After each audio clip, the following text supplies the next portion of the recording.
या देवी सर्वभूतेषु कालीरूपेण संस्थिता नमस्तस्यै नमस्तस्यै नमस्तस्यै नमो नमः। जय माता दी फ्रेंड्स। दोस्तों, चैत्र के नवरात्रि चल रहे हैं और आज 7वां नवरात्रा है, यानी कि आज नवरात्रों का 7वां दिन है। इसे महासप्तमी के नाम से भी जाना जाता है। आज के दिन माँ दुर्गा के 7वें स्वरूप यानी माँ कालरात्रि की पूजा की जाती है। माना जाता है कि माँ कालरात्रि की पूजा करने से व्यक्ति का भय दूर होने के साथ साथ सभी परेशानियाँ भी ठीक हो जाती हैं। देवी का यह रूप रिद्धि सिद्धि प्रदान करने वाला है। आइए सबसे पहले जानते हैं माँ कालरात्रि का स्वरूप। माँ कालरात्रि नव दुर्गा का 7वां स्वरूप है। माँ दुर्गा का ये रूप काफ़ी भयंकर है।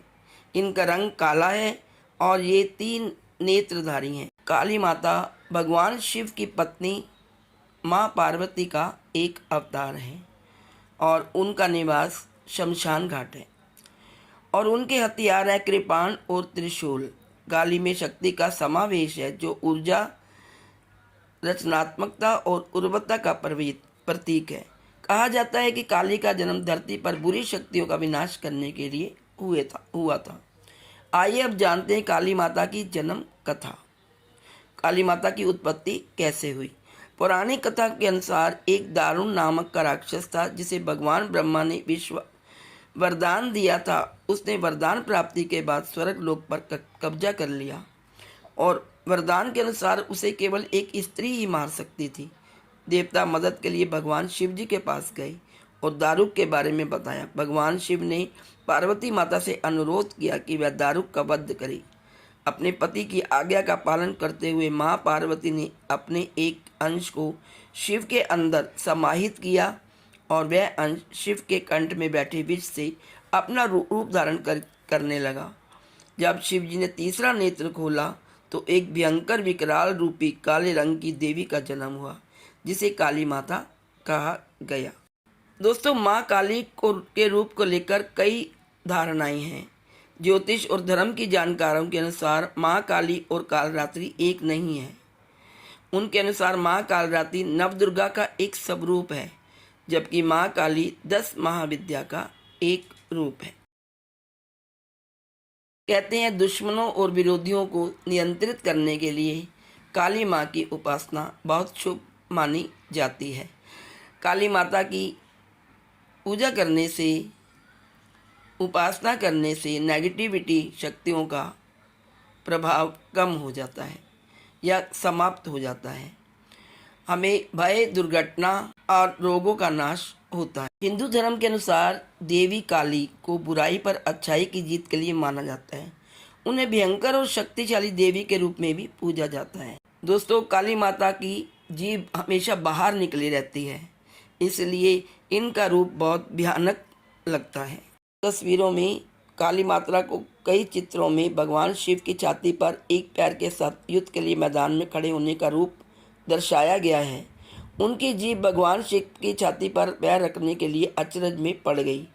उनका रंग गहरा है, काला है और उनके चेहरे के भाव क्रूर हैं।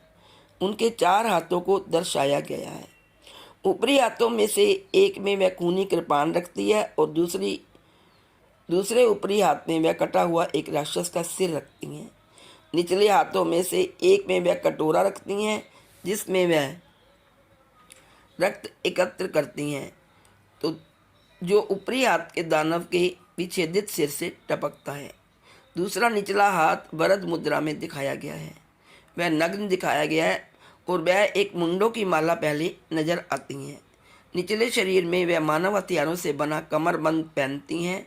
इसके अलावा कहीं कहीं तस्वीरों में काली के ऊपरी हाथों में से एक को वरद मुद्रा में दिखाया गया है और निचले हाथों में त्रिशूल दर्शाया गया है। आइए अब जानते हैं कि माता के स्वरूप में काली माता की जीभ बाहर क्यों निकली हुई है। आपने कई चित्रों में देखा होगा कि काली माँ शिव की छाती पर अपने पैर रखे हुए हैं। इसके पीछे भी एक कथा है। दरअसल एक रक्तबीज नामक का राक्षस था जिसको वरदान प्राप्त था कि वह धरती पर गिरने वाली अपनी हर खून की बूंद से वापस पैदा हो जाएगा। जितनी बूंदें गिरेंगी उतनी बार वह राक्षस रक्त बीज पैदा हो जाएगा। वरदान पाकर रक्त बीज ने तीनों लोकों में हाहाकार मचा दिया। देवताओं ने युद्ध की ठानी और रक्त बीज से लड़ने को तैयार हो गए, लेकिन जब उन्हें पता चला कि रक्त बीज को उसके एक बूंद खून से वापस पैदा होने का वरदान है, तो वह माँ काली के पास पहुंची। महाकाली देवताओं की मदद के लिए युद्ध भूमि पहुंची और उन्होंने अपनी जीभ को लंबा किया और रक्त बीज की एक भी खून की बूंद को धरती पर नहीं गिरने दिया। इस तरह काली माता ने उसका पूरा रक्त पी लिया और उसके अंदर इतना गुस्सा आ गया कि वह उसे शांत करने में असमर्थ रही। तब देवताओं ने भोलेनाथ से विनती की कि वह काली माता को शांत कराए। भगवान शिव ने कई बार कोशिश की, लेकिन वह काली का क्रोध शांत कराने में असफल रही। फिर उन्होंने काली को रोकने के लिए उनके चरण के पास जाकर लेट गए और काली को जब एहसास हुआ कि वह शिव पर कदम रख रही है, तब उन्होंने शर्म की वजह से अपने क्रोध को शांत किया। आइए अब जानते हैं माँ कालरात्रि की पूजा कैसे करें। सबसे पहले माँ कालरात्रि की प्रतिमा को एक चौकी पर विराजमान करें और सबसे पहले देसी घी का एक दिया जलाएं। इसके बाद कालरात्रि माँ को लाल फूल अर्पित करें और गुड़ का भोग लगाएं। भोग लगाने के बाद माँ के मंत्रों का जाप करें या फिर आप सप्तशती का पाठ भी कर सकते हैं। यदि आप काली माँ को प्रसन्न करना चाहते हैं तो मंगलवार के दिन माता की पूजा करना शुभ रहता है। और कल दोस्तों मंगलवार है और 7वां नवरात्रा भी है, यानी कि काली माता का दिन है। काली माता की पूजा कल की जाएगी और साथ में मंगलवार भी है। मंगलवार के दिन माँ काली के मंदिर में जाकर लाल वस्त्र धारण करके उनकी मूर्ति के साथ समक्ष धूप दीप नैवेद्य और लाल पुष्प चढ़ाएं। इसके बाद घी का दीपक और गूगल की धूप जलाएं और आरती गाएं। प्रसाद के तौर पर देवी माँ को लौंग गुड़ और पेड़े का भोग लगाएं। यदि आपके जीवन में लगातार बाधाएं आ रही हैं तो माँ काली के बीज मंत्र का जाप करें, जो कि इस प्रकार है। ओम क्रीं क्रीं क्रीं हूँ हूँ ह्रीं ह्रीं दक्षिणे कालिका। क्रीं क्रीं क्रीं हूँ हूँ ह्रीं ह्रीं स्वाहा। माँ की पूजा हमेशा लाल वस्त्र या काले वस्त्र धारण करके करें और ये पूजा बड़ी श्रद्धा और साधना से करें। रात्रि के दौरान महाकाली को प्रसन्न करने के लिए रात्रि के समय उनकी पूजा करें, उनके मंत्रों का जाप करें और उनको काले वस्त्र या लाल वस्त्र चढ़ाएं और उनको तिलक लगाएं, उनके आगे दीपक जलाएं और उनकी आरती गाएं। हो सके तो आप सप्तशती चंडी का पाठ भी करें। इस प्रकार आप उनकी पूजा अर्चना कर सकते हैं। यदि आप किसी परेशानी में हैं तो 7 नींबू की माला देवी को चढ़ाएं। सप्तमी की रात्रि तिल या सरसों के तेल की अखंड ज्योति जलाएं। ज्योतिष शास्त्र में शनि देवता को नियंत्रित करने के लिए राहु केतु के लिए इनकी पूजा अचूक मानी जाती है। यदि हमें शत्रुओं को शांत करना है तो हमें क्या उपाय करने चाहिए? अपने शत्रुओं को शांत करने के लिए हमें सफ़ेद या लाल कपड़े पहनकर रात में माँ कालरात्रि की पूजा करनी चाहिए। माँ के सामने दीपक जलाना चाहिए और उन्हें गुड़ का भोग लगाएं।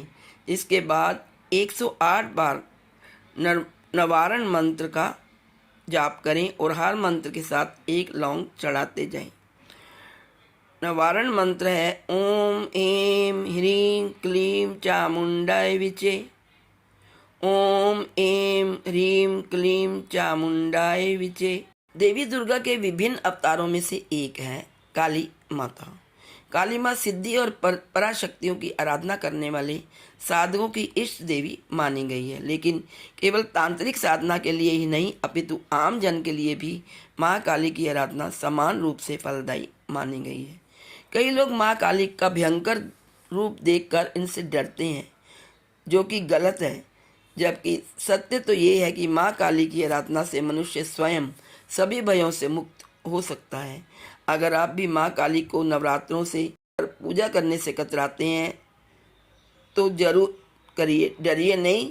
और काली माँ की घर पर आराधना करने से कौन कौन से लाभ होते हैं, आइए जानते हैं।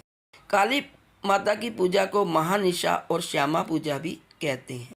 महाकाली पूजन का पौराणिक महत्व, आइए जानते हैं पुराणों में महाकाली पूजन का क्या महत्व है। हिंदू पुराणों के अनुसार दुष्टों का संहार करने के लिए माँ दुर्गा ने महाकाली का स्वरूप लिया था और फिर दोनों देवियों ने मिलकर पृथ्वी से सभी दुष्टों का सफाया कर दिया था। माना जाता है काली पूजा के दिन पूरे विधि विधान से और श्रद्धा से माँ काली का पूजन करने से मनुष्य को जीवन के प्रत्येक दुखों से छुटकारा मिल जाता है। दोस्तों, जानते हैं महाकाली की पूजा करते समय हमें क्या क्या सावधानियां बरतनी चाहिए। फ्रेंड्स, देवी दुर्गा के सभी रूपों में से उग्र महाकाली की घर पर पूजा करने से काफ़ी जल्दी फल प्राप्त होता है, लेकिन इनकी आराधना में कुछ विशेष बातों का ध्यान रखना चाहिए। साफ सफाई और शुद्धता के अलावा विशेष मुहूर्त में माँ की आराधना करने का शेष समय मध्य रात्रि या अमावस्या होता है। इसके अतिरिक्त आप प्रातःकाल भी माँ की पूजा कर सकते हैं। शास्त्रों के अनुसार अगर आप प्रतिदिन नियम पूर्वक माँ काली की पूजा कर रहे हो तो हो सकता है आपको कुछ समय बाद किसी पराशक्ति का अनुभव हो, जिससे घबराएं नहीं। यह केवल एक तरह की शक्ति है जो माँ की पूजा करने के कारण आपकी रक्षा के लिए उत्पन्न होती है। तो ये थी एक कुछ विशेष जानकारी नवरात्रों के 7वें दिन की देवी माँ काली की पूजा के संबंध में। तो फ्रेंड्स, आप सबको मेरी तरफ से आज 7वें नवरात्रि की शुभकामनाएं। माँ काली सबकी मनोकामनाओं को पूर्ण करे और सबको रोग मुक्त करे, सबकी परेशानियों को दूर करे। तो आप सब मेरे साथ मिलकर बोलो, माँ काली की सदा ही जय हो। जय माता। Please like, share and subscribe. Thank you.